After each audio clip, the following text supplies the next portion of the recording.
Starting 2-0 and grabbing the series win over Northwestern.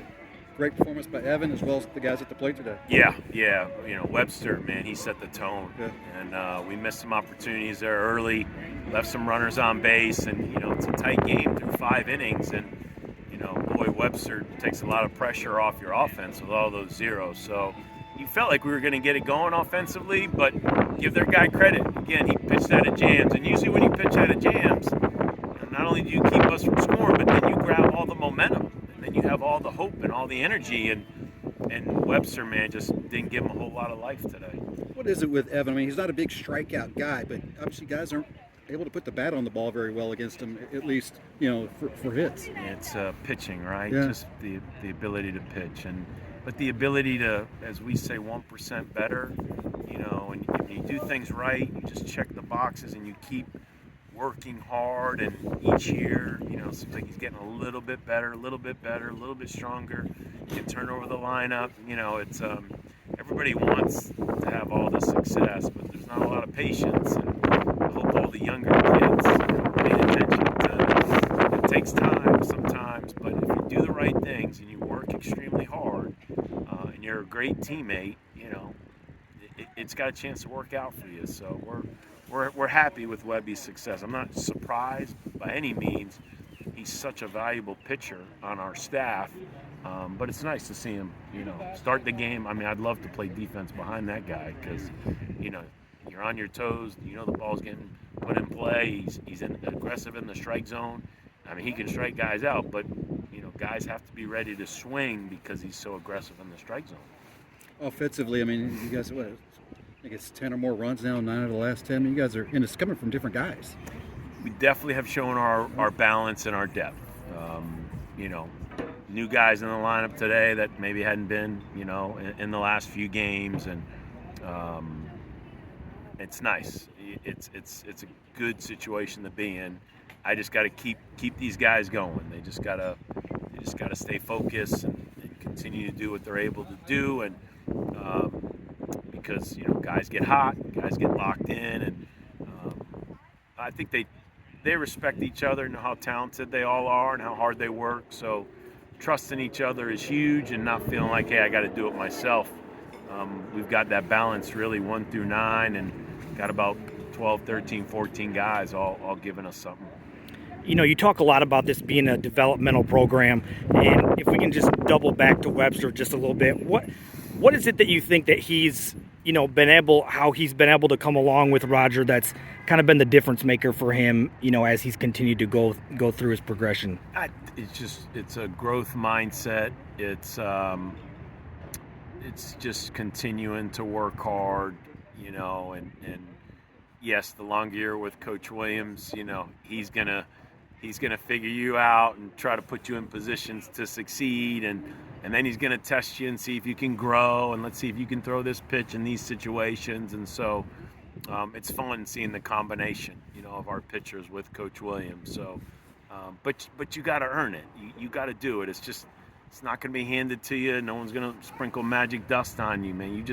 Webby went through some tough times. Webby went through some struggles. I mean, it's part of it. But I will say, ever since he showed up on campus, he hasn't been afraid to run out there, and we've run him out there from his freshman year on. And then he's been on that ride of a lot of ups and a few downs. But man, he's a great teammate.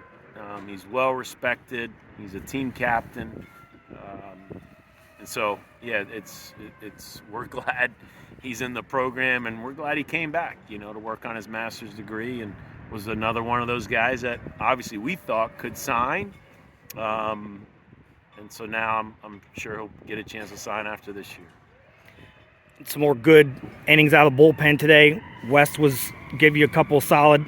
Again, you just seems like everybody that runs out almost, for the last couple weeks has, shown you that, maybe they could be a guy that can give you some quality innings as you get into ACC play. And you need them. I mean, those middle innings are huge. We're talking about Webster so much. I mean, that's where he cut his teeth, was somewhere in the middle, somewhere with runners on base. I mean, we threw that guy to the fire. But man, you get awful tough getting thrown into those situations. So yes, really pleased with our bullpen. Wes was really good, and even though it's not going to be Cade Grundy's best outing, like I said in the outfield, I mean, you gave up 1 run. Like, you got to be able to pitch out of jams. You got to be able to handle the adversity.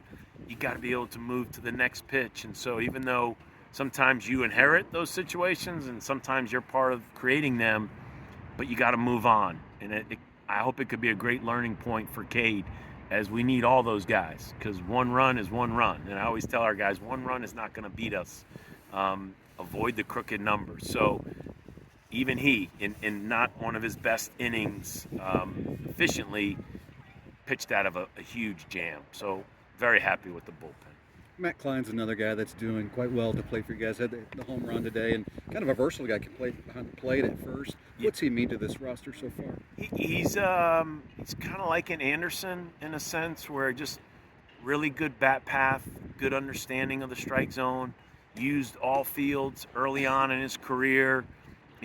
Unfortunate setback with the knee, but I think as you watch, like in Anderson, the longer he's in our program and then the stronger he gets, and we keep him healthy, I thought that ball was going out, that one he hit the center today. And so he's just what we call a really good hitter, because of that bat path.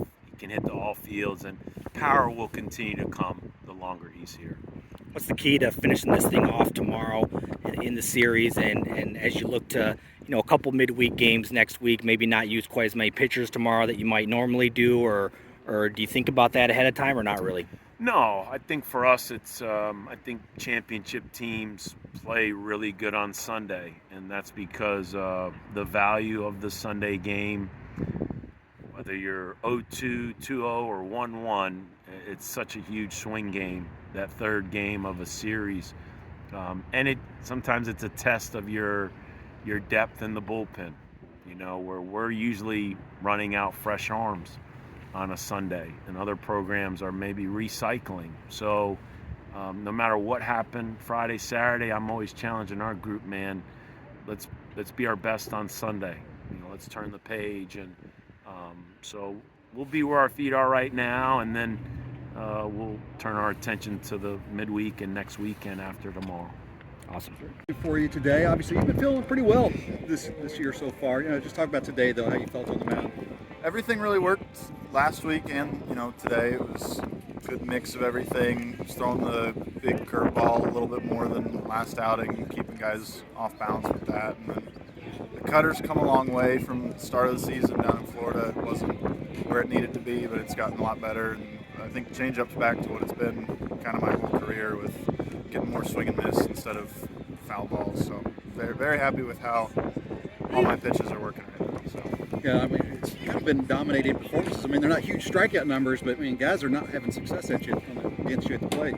I make the joke sometimes in the dugout that strikeouts are overrated. I'd rather throw 70 pitches in 6 innings than throw 100 and strike out. I'd like to strike out 10 guys maybe once in a while, but I like the strikeout when I need it. That inning with first and second, nobody out, to get 2 strikeouts there is big, to not let them score. And they had a lot of momentum after that error, and then being able to work out of it is kind of what I've done my whole career. So something I'm comfortable with. Yeah, this kind of leads into the next question. How did last year's role kind of set you up for what you're doing so far? Yeah, I think just all 4 years before this year that I've been here, I've been kind of the get out of jam guy. So stuff like that happens. I think, was it 2 weeks ago there I had bases loaded, and it's just something I've done a lot in my career, so it's something I'm comfortable with now. As last year had a lot of success, especially the first time through the lineup. How have you been able to kind of make that transition towards being a little more comfortable going through the lineup the second time and kind of lengthening out, to get your pitch count up more this year? I think adding that cutter has really helped, just as another pitch I can throw to lefties, because I've always been pretty consistently good with righties with the fastball changeup mix and throwing that slider if it gets to a deeper count, and then adding the cutter so I can throw another pitch to lefties that's swing and miss pitch, but also if I need it can be a rollover for a double play. So off the field, or as you're approaching your weekly start on Saturdays, do you have things that you do to get your mind right? I mean, do you disappear? Do you put the headphones on? Do you have things like to get yourself ready? I don't like the whole disappear. Even when I'm in the dugout, I'm still chopping it up with guys if there's something that goes on that I do that. But one thing I have done, I did it the first weekend in Florida. I bought a crossword puzzle book in the airport, just something to do on the plane. But I do a crossword puzzle before every outing, every game that we play. It's just not that it helps calm my mind, or it's just something to do to pass the time down there when we're up here taking BP. Cool. Appreciate it.